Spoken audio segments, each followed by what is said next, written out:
Colonel Rob Maness has a lifelong record of providing dedicated service to this nation. Having worked his way up from the enlisted ranks to full colonel, he served our country for more than 32 years. He has served as a bomber squadron commander, bomb disposal technician, Joint Chiefs of Staff Operations Officer, assisted the National Security Team with the campaign plan for the global war on terrorism. He authored the first theater nuclear war plan and served as the Vice Commander of America's largest airborne intelligence wing. Colonel Rob Maness is a true American hero.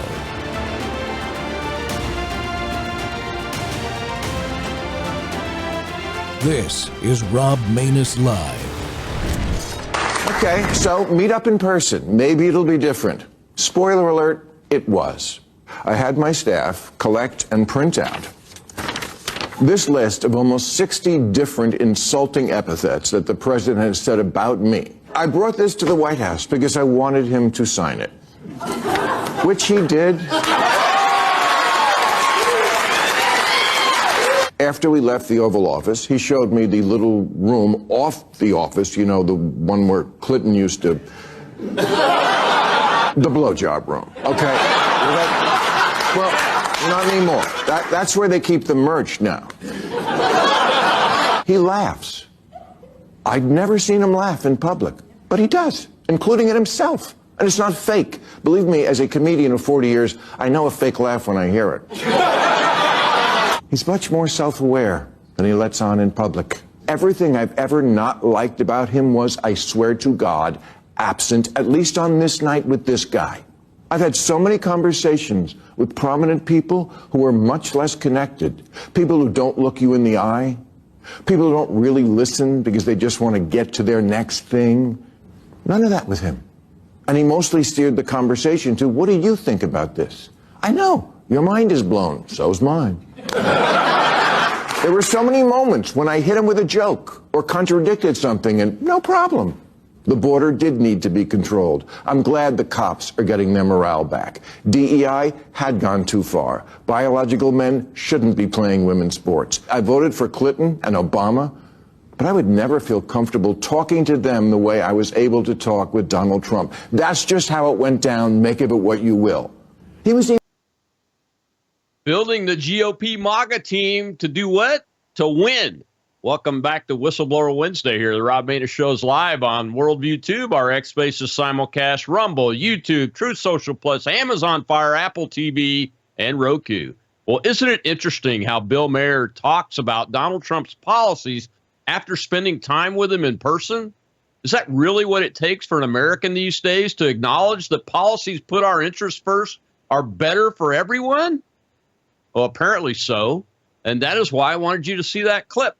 Mayor signifies the challenge we make America great again Republicans face as we look to the future, which is kind of like a speeding bullet train coming at us as the 2026 midterms loom before us. As a force, we are at our most powerful today as President Trump stacks win after win on his administration's record, and we get what we voted for the most part. The challenge, how do we build a MAGA GOP team that can win without Trump? That is the reality, but we can get it done, as they say. After all, Mr. Trump is only the face of this movement, which has shifted the tectonic plates of American politics so significantly. 70% of Republicans, according to recent polls, say they are MAGA now. And just yesterday, polling showing that a majority of young people are now polling conservative and Republican. This is our moment to step forward, solidify those gains, and turn America back into the republic she was created to be after President Trump leaves the scene, because we won't get it totally done while he's able to be with us. The big question is how. And that's important because, frankly, the old establishment Republicans are only laying low right now, playing possum, and they're plotting their move to retake power after 2028. And believe me, they will try. So we've got to have a team and a first-string team in place like yesterday. Well, my guest today to discuss these challenges that America faces in this crucial period. As former U.S. Navy Seabee, retired firefighter and first responder, Trump Veterans Coalition member and surrogate, GOP political activist, and now the national field director of the Conservative Caucus, Chad Caton. I'm fired up. Chad, welcome back to the Rob Mena Show. It's good to have you back, my friend. Well, thank you, Colonel. It's good to be here, and let's educate, motivate, and activate some folks. What do you say? Absolutely, man. You know, the other part about that Bill Maher clip that kind of struck me as I was going through the monologue there is that it's actually good news, too. I mean, there's some stuff that we know we've got to work on, but the really good news is he's kind of the symbol of leftist, Marxist-ish intelligentsia, so to speak, in this country. And if he's finally getting it on those three big issues that he pointed out, that gives me great hope. I agree. And here's the thing. I'm really glad that the triggered and Trump derangement syndrome folks are starting to come around. I wish we could get them all to Mar-a-Lago so they could have the best steak they've ever had in their life, cooked right there on a Weber grill on the outside of Mar-a-Lago, and have that opportunity like you and I did to shake the hand of Donald J. Trump and have a few minutes with him and discuss life and what's going on.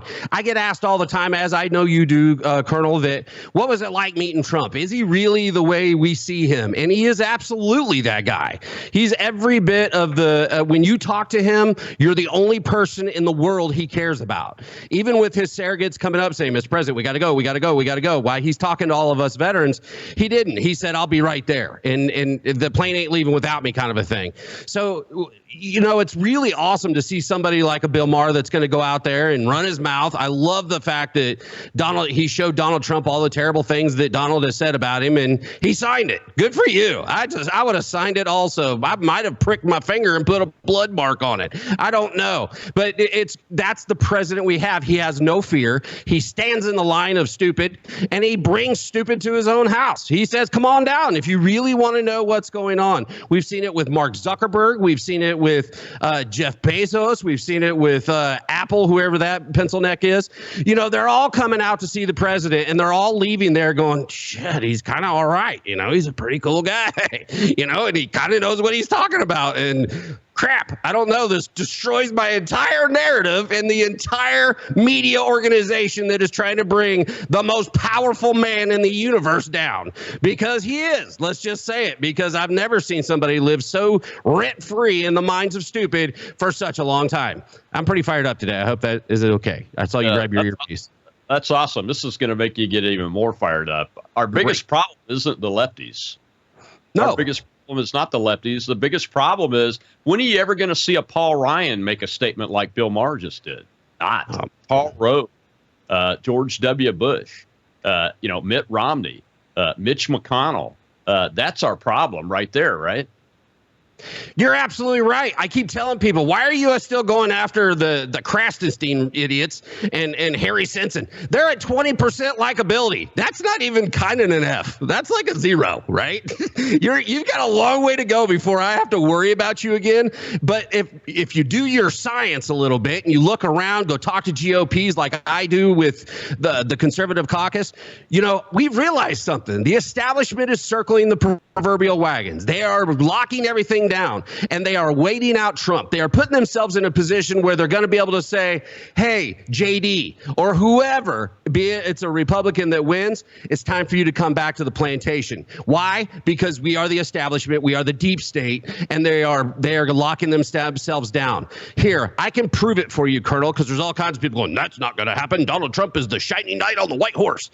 He is, but if we don't do our part, he can't finish the job, and that's an absolute fact. And our job is to hold our civic morality in place. Take the MAGA movement and make it what Donald Trump showed us it is.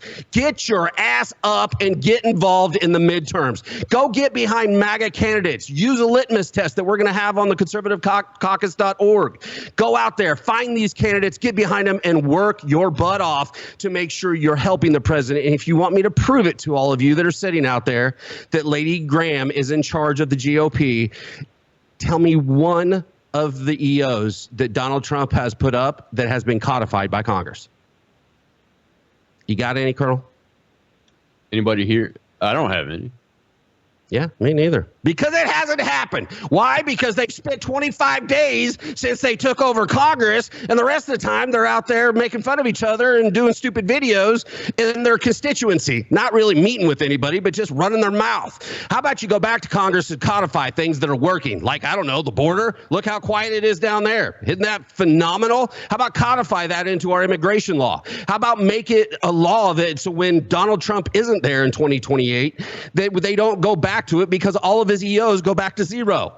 This is what we're not seeing get done, and that's a proof that the establishment is in charge of the Senate and the House. For now on, any rhino, I'm not calling him rhino, it's overused. They are now Lady Cornyn, Lady Ernst, because of Lady G. This is Lindsey Graham's GOP establishment, ran by the military-industrial complex, the drug complex, and everything else that goes along with filling their pockets. It's time for us to finish the job.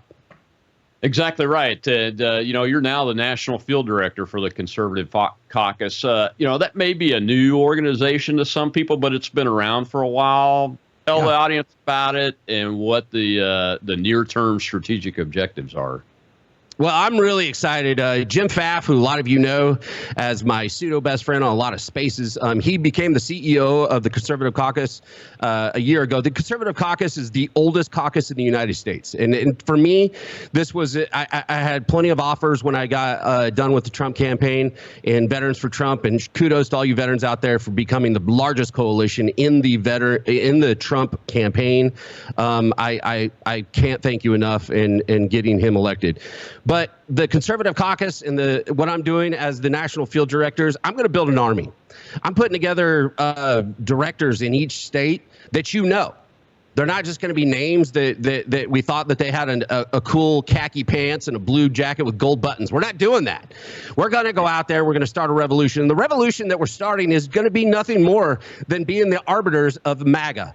We are going to keep the MAGA Republican Party moving in the right direction. And then I'm going to tell this to the GOP establishment. Once we're done with that, we are going to train every one of our people that have been with the Conservative Caucus between now and 2027. And we're going to drop them right in the middle of our GOP. We are going to tell them to go to their precinct strategy. We're going to teach you how to do that precinct strategy, and we're going to have you take over our GOP. You know, nothing upsets me more, Colonel, than sitting back and watching people go, I'm an independent. The Republican Party left me forever ago. How about you fight for it? There's only two parties. You're not going to make the Lion Party, the Barbie Party, or something else. All those other parties have fat dudes in the back that go to caucus and tell you who they're going to run surreptitiously because they're not actually going to get anything done. They're not just taking votes from people. If you're a conservative, you believe in conservative values, get inside the Conservative Party, get inside the GOP, and make it in your likeness so that we can move forward. And that's what's going to keep MAGA moving in this direction. Right now, I'm all about rhino hunting. The Democrats are a waste of their own skin. Yeah. Well, yeah. I mean, our purpose, at least mine, is to get the feet on the ground, get them moving in the right direction, and keep them moving, because we can't be like we were 15 years ago.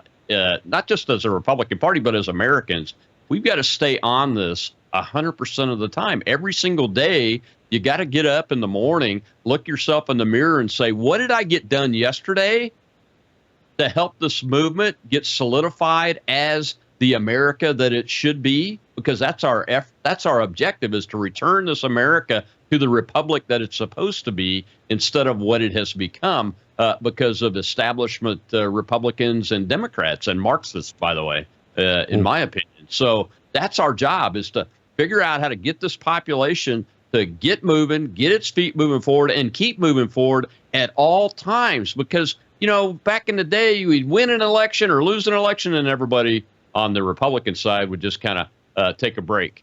We can't take a break anymore. I was talking at a meeting last night of conservatives that it was a non-GOP meeting, but the head of the county party was in the room. And he was nodding when I said, we cannot take a break. We have to be on 100% of the time just to keep the momentum going and get us headed to the right target. Well, we got to take a break, Chad. When we come back, we got a hand up in the audience. We'll go ahead and take that and we'll continue this discussion, because you're right. We have to get it done, and there is no choice in this matter. We'll be right back with Chad Caton on the Rob Maness Show.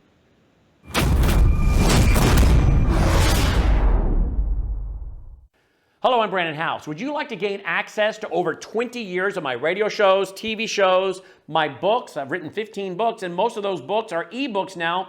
And we have conference DVDs, conferences where we filmed our conferences at the Ozarks, literally starting 20 years ago. It's all available in our archived vault. All you have to do is go to worldviewtube.com/vault, worldviewtube.com/vault, and for a reasonable monthly fee, you gain access to over 20 years of Christian worldview programming, news, information, books, documentaries, and a powerful search engine.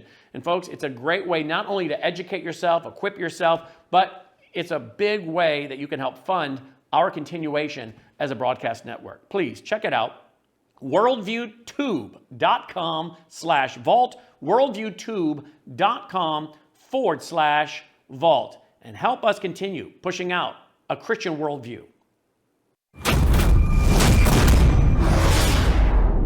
The breadth of the improvement that Donald Trump had. Holy Toledo. All right. Trump gained ground in 49 states and the District of Columbia compared to 2020. I went back through the record books. When was the last time a party gained in so many different places? You have to go all the way back to 1992 when Bill Clinton improved upon Michael Dukakis's performance in 49 states, plus the District of Columbia. The bottom line is no matter where you looked on the map, Kate Baldwin, no matter where you looked, Donald Trump was improving on where he did 4 years ago, except for Washington State. It is no wonder that at this particular point, he looks like he's going to be the first Republican to win the popular vote since George W. Bush back in 2004. And to pull that off, he gained ground with groups that Republicans do not generally count as part of their winning coalition, or really at all. How much ground did he gain? Yeah, holy Toledo. It's just like, oh, my goodness gracious. These are the types of groups that you would never have thought that Donald Trump would have gained so much support among 8 years ago when he first won against Hillary Clinton. Trump's was the best GOP showing among 18 to 29-year-olds in 20 years. You have to go all the way back to 2004. How about among black voters? It was the best performance for a Republican candidate for president in 48 years since Gerald Ford back in 1976. And among Hispanic voters, the exit polls only go back since 1972. But Donald Trump's performance on Tuesday was the best for a Republican presidential candidate in exit poll history. He literally goes all the way back through history and breaks history. This is what we're talking about, Kate Baldwin. Groups that you never thought that Donald Trump would do well among, even for a Republican candidate, that is what he did. If the 2016 election was about Donald Trump breaking through with white working class voters, this election was about breaking through and going to that Democratic coalition and tearing it apart.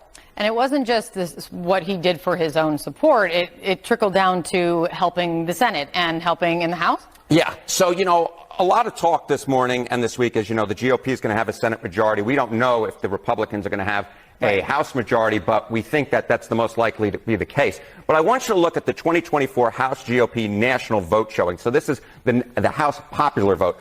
Currently, the GOP is ahead by 5 points. I expect that to shrink a little bit as some of the California results come in. But if let's just say he wins, the House GOP wins by more than 2.6 points, it will be the best House GOP showing in a presidential year in the House popular vote since 1928.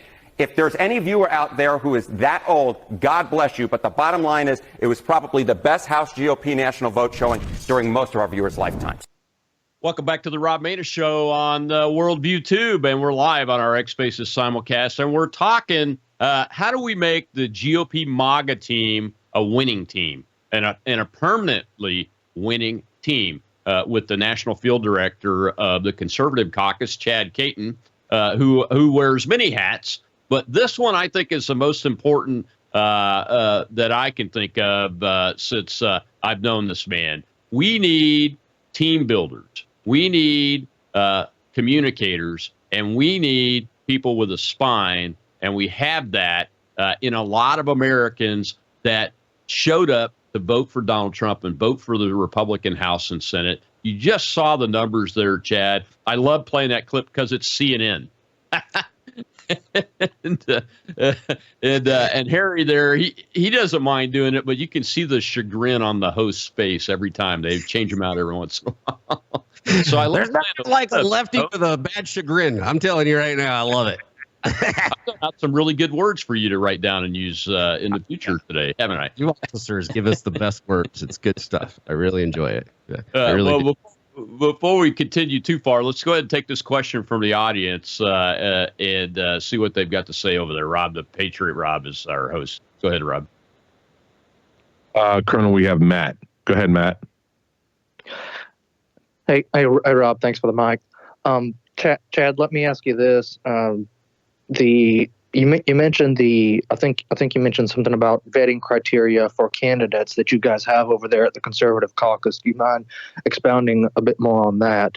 Because if the right Republican doesn't win the primary, it doesn't matter who wins the general. You're absolutely right. And well, if they're, I'll just say this right now. If the right Republican, in my eyes, doesn't win the primary, I don't give a flip who's running in the general, because I'm voting for the guy I didn't want because he has an R after his name. Let me start there first. Why am I going to vote for a Republican that I don't necessarily agree with? Because it gives me the right to be in his ear for 4 years, 2 years, or 6 years. As long as you have an R after your name and I wave the Republican Party flag, I have every right to call you out on your stupid. I have every right to bring you back to what is the bedrock of being a conservative and a Republican. I have a right to do that. So if I don't like the guy that wins the primary, trust me, I'm still voting for that R. Not because I'm a sycophant or anything else. It's just I sure as hell am not a communist, and I can't go that way, right? I'm not voting independent because it's a wasted vote, and you're giving it to the Democrats. I'm not voting for the Communist Party, the Green Party, the Barbie Party, or any other party. I'm going to vote for a GOP guy, and I'm going to be holding them accountable for as long as they're in office. Now, that being said, if I did get my candidate in there, and the way I figure out who my candidate is a litmus test. That litmus test is going to be on our website. It's not up yet, I just was told, but it's going to be up very soon. We've worked through a litmus test so that if you have an opportunity to research a candidate, you can say, have they voted Republican for X number of years? Well, that doesn't necessarily count, right? Because we do have some people that have been Democrats that Trump has put into his cabinet. So you have to kind of work through that. But what we do is we're going to have a litmus test that's going to give you a basis for you to ask the questions and research the things to keep them as close to the conservative values that we hold dear as bedrock at the Conservative Caucus and what we're about as conservatives. If we all do that and we get behind those candidates, we can't lose. Why? Colonel said it right at the beginning of the show. 70% of Republicans look at themselves as MAGA GOP. Now we just need to remotivate them to get back out there and get to work at midterms. Yeah. We talked about the general, and I agree with you. That's exactly right. It should be a very rare, if almost never happening thing to not vote for a Republican nominee if we're Republicans.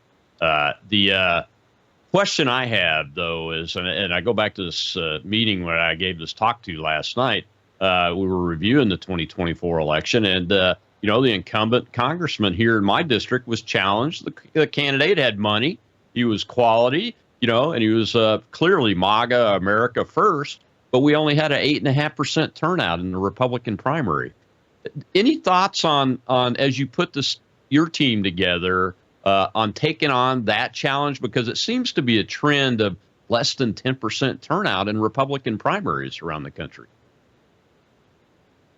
Yes, this is our biggest problem, apathy, right? Apathy breeds power. And for those of you who don't know the word apathy means you don't do anything. You're lazy to it. And if you're lazy to it, that breeds power for the people you don't want in power that are more than likely going to make your life uncomfortable. This is where we are. This is the simplicity of the way our politics is made. Just like Trump came out and said, too big to rig. Just think about it. In South Carolina, Colonel, to get rid of the one person that had a shot, air quotes for those on Twitter, to come at him was my former governor, Nikki, I love the backseat of any SUV, Haley. She was coming for him. She was coming for him in every way, shape, or form. And South Carolina was her where she was going to stop that fight, right? She was going to win her state.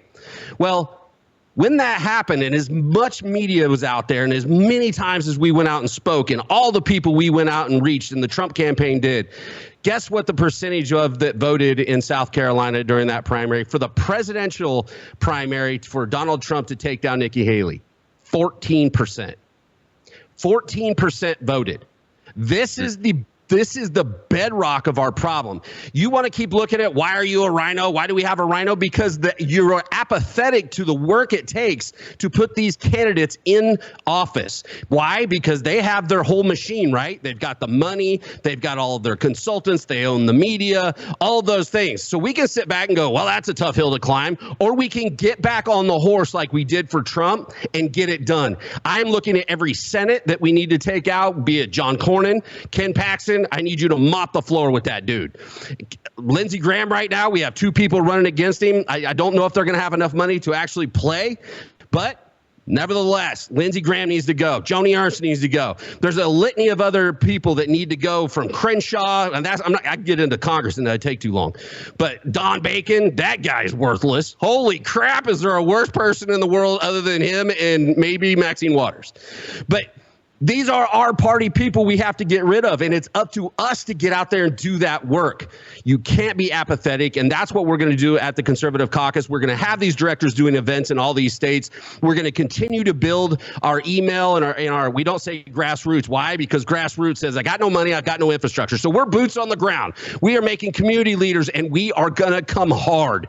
We are going to come so hard at this that the GOP is going to have to recognize what's happening, because we're sooner or later going to take them over and keep MAGA in the forefront of what the Republican Party is supposed to be.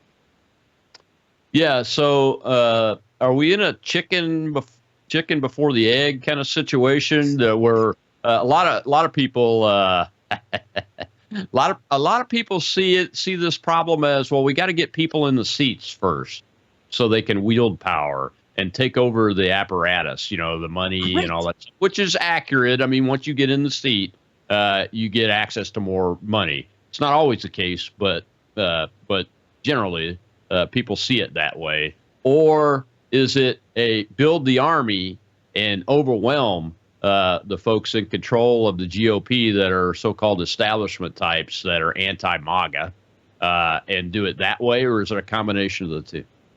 Colonel, how are you going to get them in the seat if you're not doing anything? Yeah. Screw the chicken and the egg.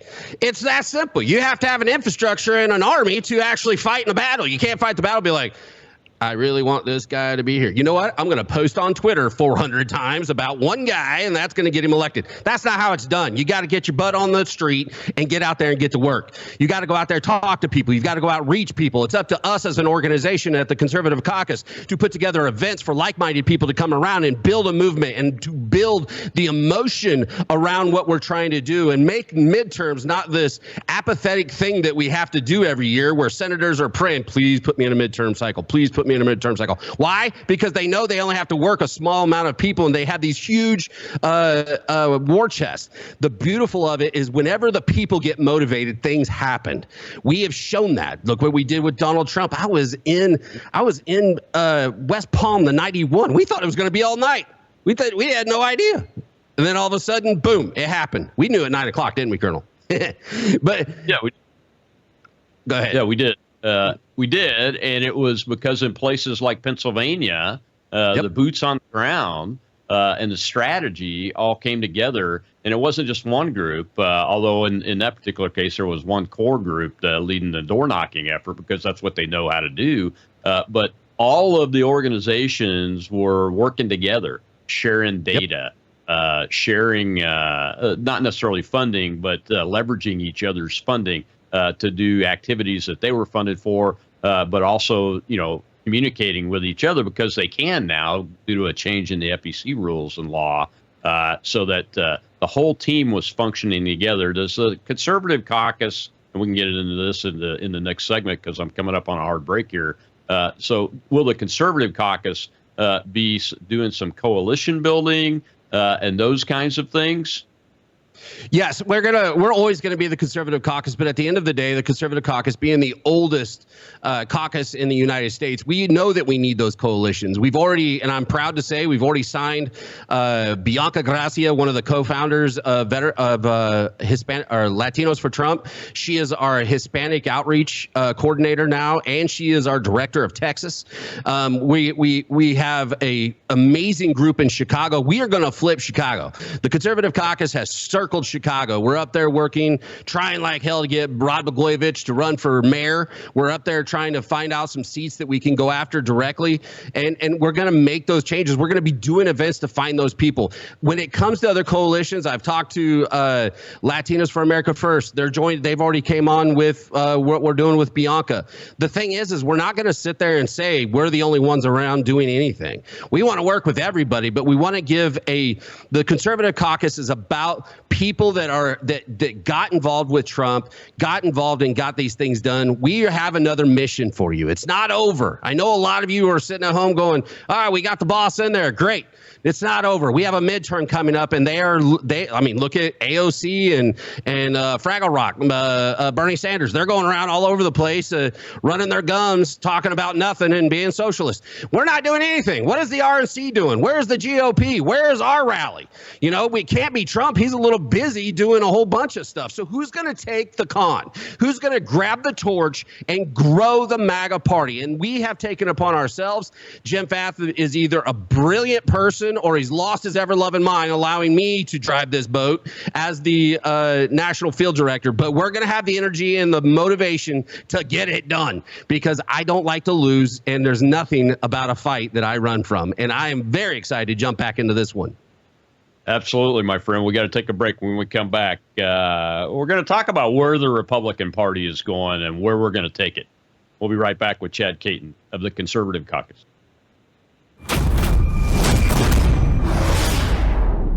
All right, everybody, we are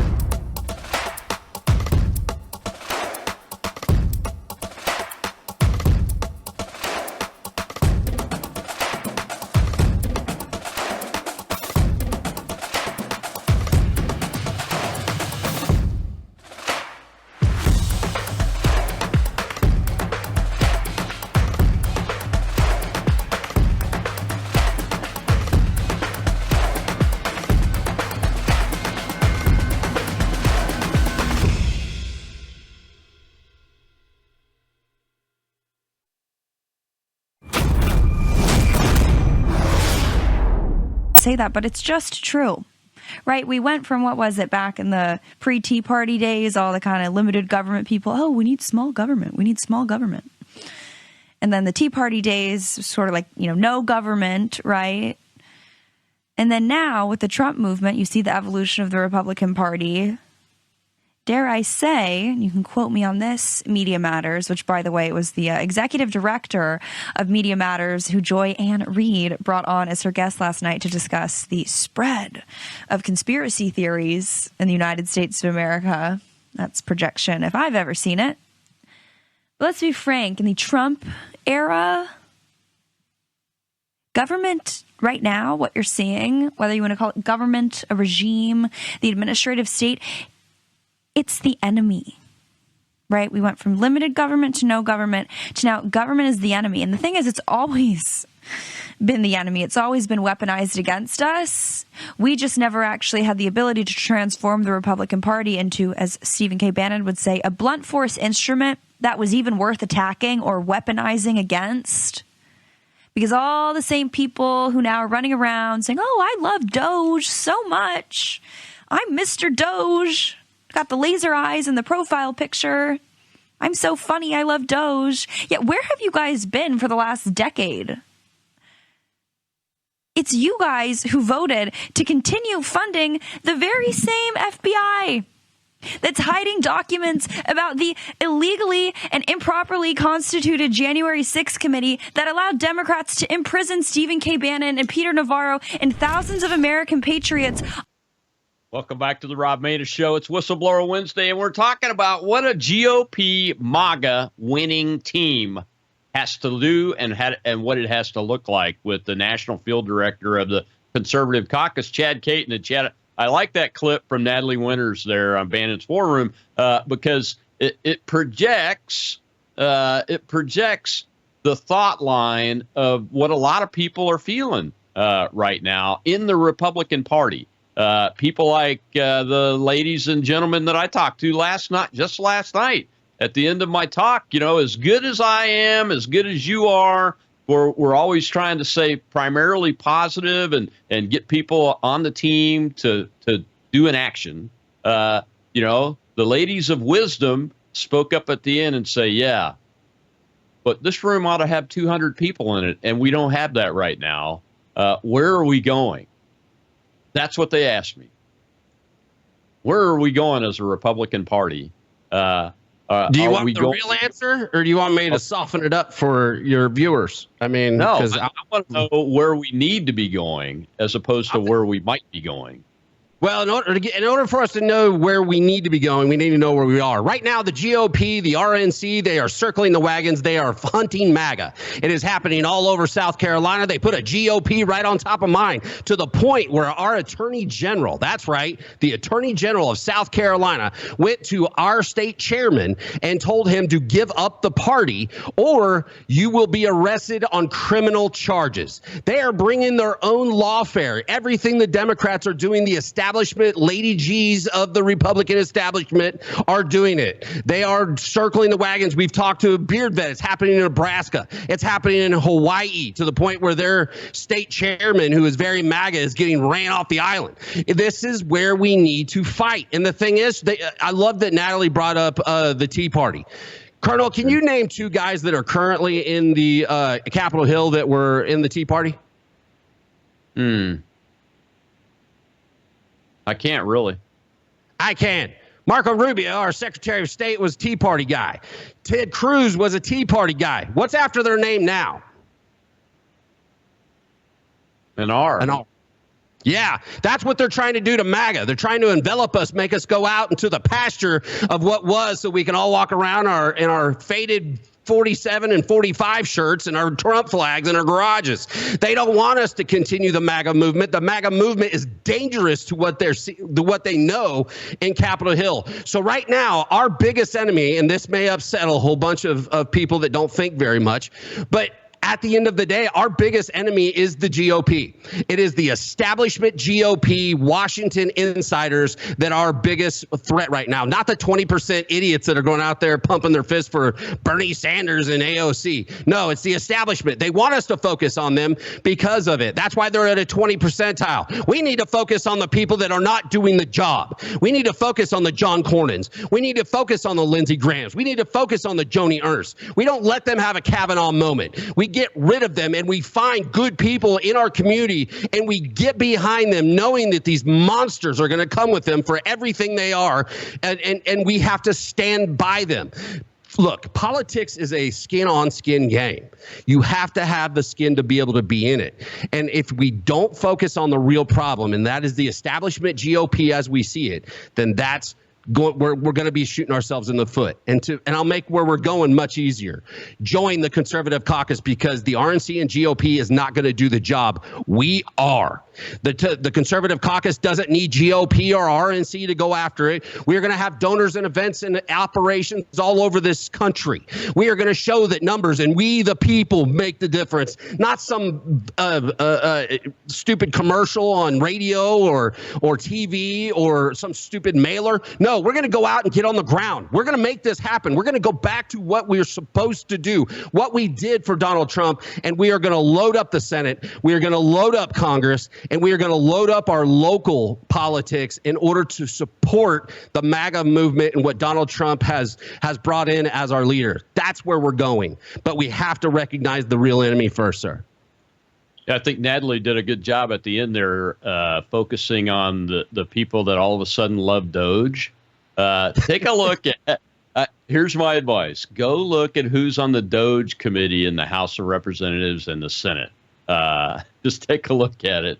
And I'm not talking about I think Marjorie Taylor Greene's the chairwoman in the House. I'm not talking about the chairs. I'm talking about the actual people on it. And you'll see, if you know what you're looking for, you'll see that those establishment guys are right in there and they're talking big and all that stuff. Well, we got some questions in the audience. Let's go ahead and take those. Go ahead, Rob.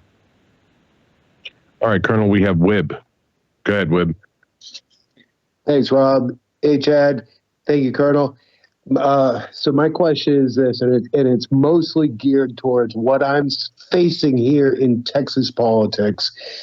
There's been a recent, week and a half of a lot of people complaining about the R-on-R attacks. And I'm trying to scream at people, stop being label conscious. Look at the weave. Look at the quality of the label or the quality of the product, not just the label itself. How would you counter let's not do R-on-R? Oh, well, thank you for asking that question, because this is one of my favorites. The days of Ronald Reagan are done. We are not the Ronald Reagan party any longer. I was at Ronald Reagan's burial in Simi Valley, California. Reagan's what brought me into Republican politics.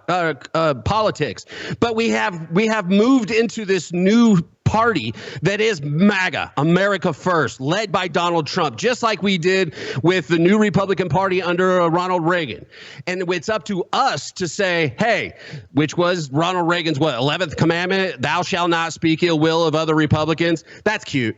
But we're not doing that anymore, because the people that we're speaking ill will of are people like Lindsey friggin' Graham that went out there and said Joe Biden is arguably the best person he's ever met in his life. He's been a senator since he was 5. You're telling me that dumbass was the best person he ever met in his life? That says something about your character, Lady G, and it drives me crazy. It can't be that way anymore. And if anybody wants to come up to you and say, we can't talk about ours like that, you tell them to kiss your patoot. Why? Because you're fighting for your country, and then rattle off why the person you're talking about is such a terrible, terrible Republican. Because that's what we have to fix. This idea of brushing it under the rug, all that does is make for a lumpy rug.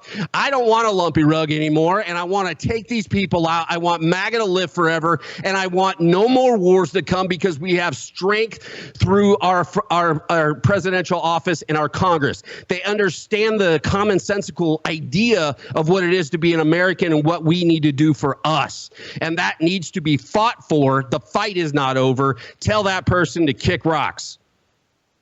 Well, yeah, I mean, just go back and do a little bit of research, folks, and look what Ronald Reagan said about his primary opponents when he ran for the presidency or ran for governor of California, because there was no such thing as a Reagan commandment that gets used against upstarts that want to take out an incumbent, for instance. And I mean, look, in Texas's case, Ken Paxton is a strong MAGA Republican. He's adamant supporter of Donald Trump. He's gone through his own version of the Texas lawfare that Republicans committed against him, not Democrats, but Republicans committed against him. And if there's an expectation that he's going to lay off of weak sister John Cornyn, who is the worst of the worst, I don't know. Maybe we should give a Lady G award out.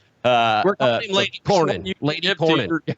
Yeah, exactly. Lady if Cornyn. I put you in the Lady G world, you get Lady in front of your name. Lady Ernst, Lady Cornyn, Lady Crenshaw. Yeah, they're all ladies at this point. And people say that, Chad, because, and I've noticed this, we have a problem with loving our incumbents too much in the Republican Party. To a point that where it's even beyond what the Democrat Party do. I used to think that both party establishments acted the same, but no. Our voters, our base voters, love their incumbents, unless it's a very clear contrast. And how do you do the contrast if you can't talk about it? It's crazy. I've never it's funny. like it. It's like a football jersey, my football jersey deal, right? I have a problem with wearing, and I love watching football. I'm all about it, college, whatever. I played it for many years, but I never wore another man's jersey. And the only person that ever wore my jersey was somebody I was dating or my mom. I'm not wearing Joe Montana's jersey. I'm not going to wear the Republican Party's jersey. I am the problem with the Republican Party because I identify as a Republican, but I'm going to fight for the Republican Party to be in my likeness and image. I want it to be America first. I want it to be about making this the greatest country on the planet. Even the lizard people need to know that, right? I want all of them to know that. And that's where we have to fight for it to be in our image, find like-minded people. And that's what we're doing at the Conservative Caucus. Join us at theconservativecaucus.org. And we're going to have a fun couple summers. I know that. Oh, forever. They're forever summers. Well, we got to take our last break. When we come back, we'll talk some more about this. And I want to talk with Chad, do a little bit of future prediction from him on what the MAGA winning team will need to look like without Donald Trump on the ballot or as a player on the national stage. We'll be right back with Chad Caton.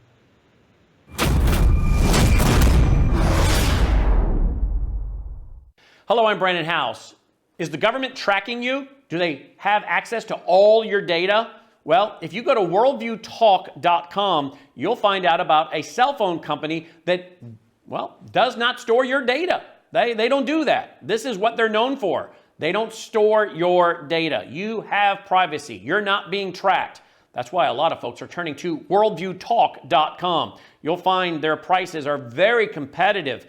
All the details are there at worldviewtalk.com. Again, worldviewtalk.com. Oh, while you're there, not only do they have cell phones that aren't tracking you, you can find out about how to get a satellite phone. Should the whole system go down and you want to communicate with a family member or a loved one, you might want to have a satellite phone. Or how about their solar generators? They have great solar generators. Check them all out right now. Worldviewtalk.com, worldviewtalk.com.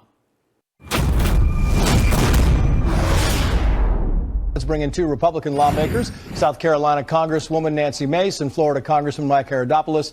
Both, thank you for coming on. I appreciate this. Let's start with Wisconsin, then we'll kind of move down into the Sunshine State. Congresswoman Mace, to you first. The Democrats, including Chuck Schumer, said that the Wisconsin Supreme Court race, and this is a quote from Schumer, sent decisive message to the Trump, Musk, and Doge part of this. You can see the results right there. You have Susan Crawford beating Brad Schimmel fairly decisively there. What do you think about that race? Well, the other big thing tonight in Wisconsin, too, Trace, is that voter ID won. The voters of Wisconsin codified voter ID in Wisconsin state constitution. That was a big win for the Trump administration tonight. So I see it a little bit differently, I suppose, than the left. Yeah. Meantime, you had Elon Musk, who was on the 5 tonight. He was talking about the race in Wisconsin. And, Congressman, he said the following. I'll get your response.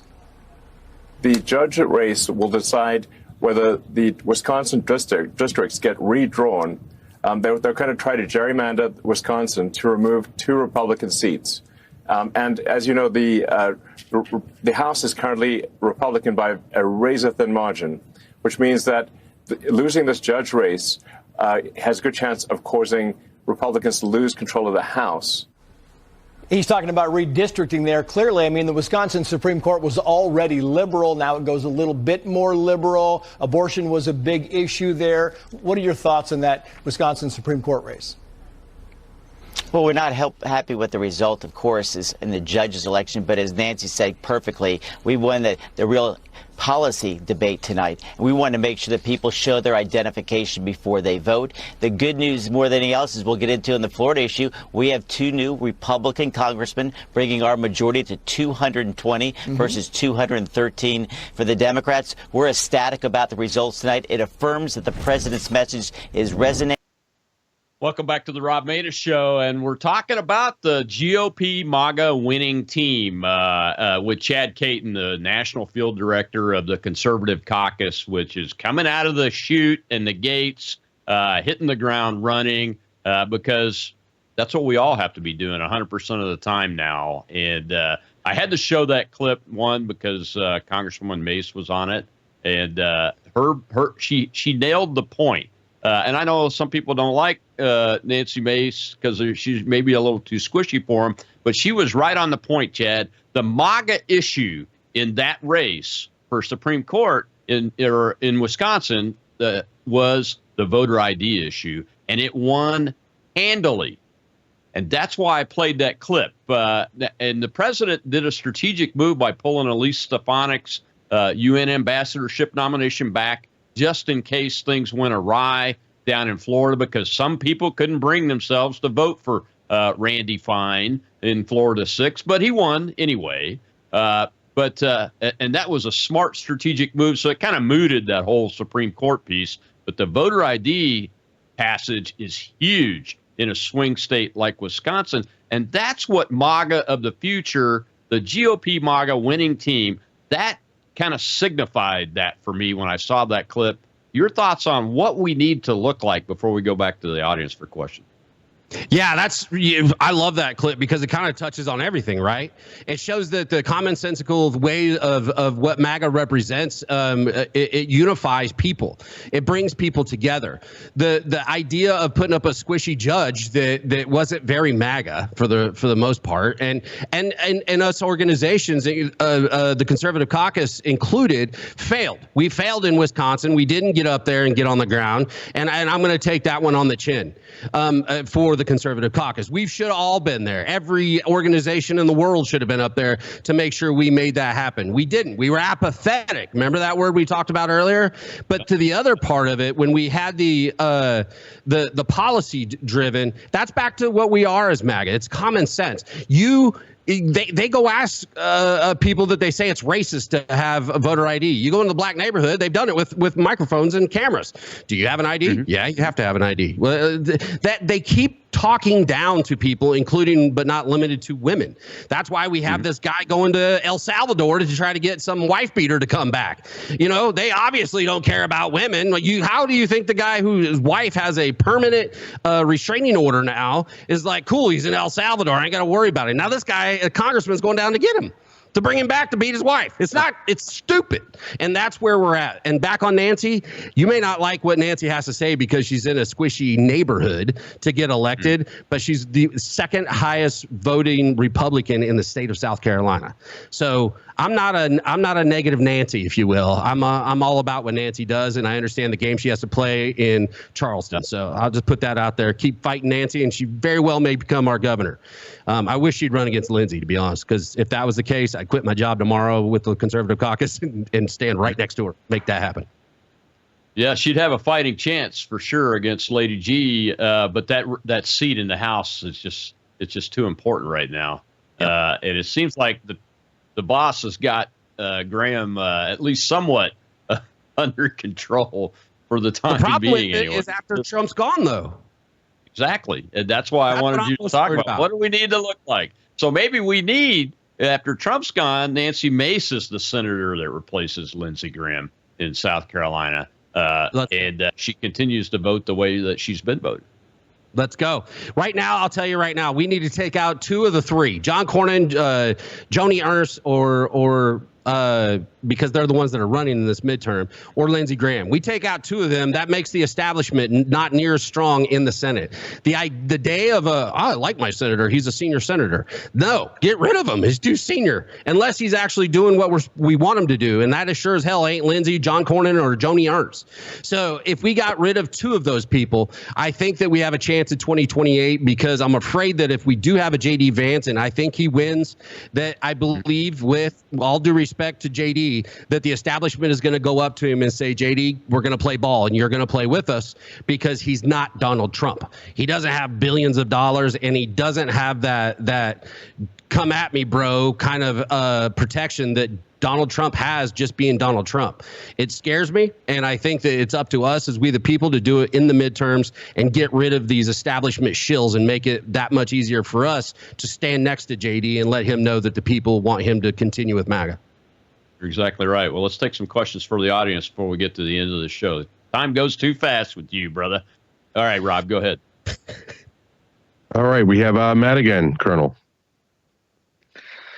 Yeah, Chad. I think my next question for you is this: how how easy or how hard is it? How much more effective is it going to be with organizations like the Conservative Caucus? You got actually getting some of these guys out like Graham or Ernst, et cetera. How much more easier is it going to be with your organization doing that? Well, that's up to you.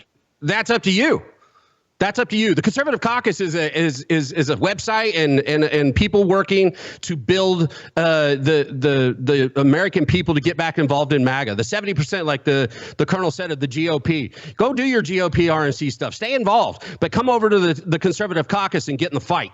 Get out there, and we're going to put you to work. We're going to get involved in great events. We're going to bring rallies to the concept of each state, and to make sure we get rid of a John Cornyn, and we get rid of a Joni Ernst, and we get rid of a Crenshaw, and we get rid of these people that are in our way. It's only going to be as big and as easy, as you use the word, as if you all get involved. That has to be bought in by the American people. I'm going to do my best over the next year selling that to every person that wants to go to the conservativecaucus.org and sign up. We're not going to sit there and blow you up with emails. We're going to tell you where you need to be. We're going to connect you to your state director. We're going to, so that you can get involved and be a part of their administration and get things done in your state. I'm not just talking about Washington. I'm talking about Austin. I'm talking about Columbia, South Carolina. I'm talking about wherever they go in Georgia. Where is it? Athens? Yeah, Athens. No. Is it Athens? Was that the capital? Damn, my geography teachers would be pissed right now. Wherever, you go to the Capitol and change your legislature. Do you know South Carolina, Colonel, is the minute there's a presidential, they say 3 minutes after the polls close, and it goes to the Republican. But you know what's funny is we are the most liberal, conservative supermajority in the United States of America. That pisses me off. And the only way we change that is every one of you on Twitter and World Tube News, all of you get involved and get behind what we're doing. Get involved in all these organizations, but get involved in the Conservative Caucus, because we're going to give you marching orders and we're going to put you to work. Yeah. Mississippi might challenge you for that top spot there. Well, I mean, numbers are numbers, but Mississippi's right up there. That's for sure. But we're working on it. And the state level, folks, is very important. Now, I'm in a state in Mississippi where we're in an odd year, so our state races will be 2027. But it's right, so it's right after the midterms. And one of the goals that I personally have is to ramp up to where we're already full throttle right after the midterm, so we go full throttle right into our 2027 primaries here, and we can get some of these Lady G types out of office. So let's take one more question from the audience before we get to the end of this. Go ahead, Rob. All right, Colonel, we have Jeff. Jeff, go ahead. Hey, guys, what's going on, Gert, and everybody that's up here, Sally? Chad, the most important thing that I see is getting the youth involved, which are right now in New Mexico. There is literally no youth. And I've been working with the chairman. Considering they blew up the headquarters in Albuquerque, I guess they busted a guy. He did the dealership, the Tesla dealership too as well. But we need to work together with all these spaces and try to get the youth involved. And I just was wondering what would be some tips on getting them connected and getting all of us involved with doing a space with Texas, New Mexico, and anywhere else that needs to get the youth involved. Because at the last meeting, it was very, very, there was very few young people, and I'm 57. I was about the youngest. What's your take, sir? Well, you're absolutely right. It ain't going to be in a space. We got to get out there. We got to do fun things. We can't be sitting around talking about nomenclature and going to Constitution Saturdays where you get certified because you know the Constitution. Just read the damn thing. Go get yourself a pocketbook Constitution. If there's any questions, look it up just like you did on a phone book or anything else. And then we're going to do great events. I want to do Rhino Hunter events. I want John Rich to come out and rock the stage. I want to talk to people about what is so great about America since we're making it great. I want to give the left plenty of fodder to go out there and come at us saying the United States isn't that great, but they're saying this is great. I want to go out there and do that. I want to motivate people and bring it back to 4th of July and apple pie. I want people to get involved and show young men that you're allowed to be an alpha male. You're allowed to walk around and be a man. You're supposed to be a man. You are supposed to look at females as your partner, but at the same time, understanding that you are genetically different and you have certain things that you are supposed to do, like, I don't know, protect people, look to protect people. Right now, our youth is walking around trying to figure out if it's okay to punch that dude in front of them because they got a little mad. We have to change the entire culture altogether, and that's what we're going to try to do, and I think the youth will follow, Jeff. Yep, and we're right in the heart of the target. The polling I mentioned in my opening monologue, Chad, said the youth 18 to 21 are overwhelmingly conservative MAGA Republicans now, and that's a big shift. And it's due to Donald Trump, but it's also due to us, and we got to continue that and continue to build on that. Well, we're at the end of the show, my friend. Thank you so much for coming on today. This has been fantastic. We'll get the word out, share it. What's the website going to be? Real quick. 10 seconds left. TheConservativeCaucus.org. TheConservativeCaucus.org. Chad Caton, National Field Director. Go look for it. Help them out. It takes money to do this, folks. And tomorrow I'll have J.D. Longo, the mayor of Slippery Rock, Pennsylvania, who was on the stage at Butler on July 13th of last year and was the MC for the Butler rally, the second one that the president, future president, came back to. And he's got some things to talk about with some latest recent events and arrests of potential assassins in Pennsylvania again. We'll see you then.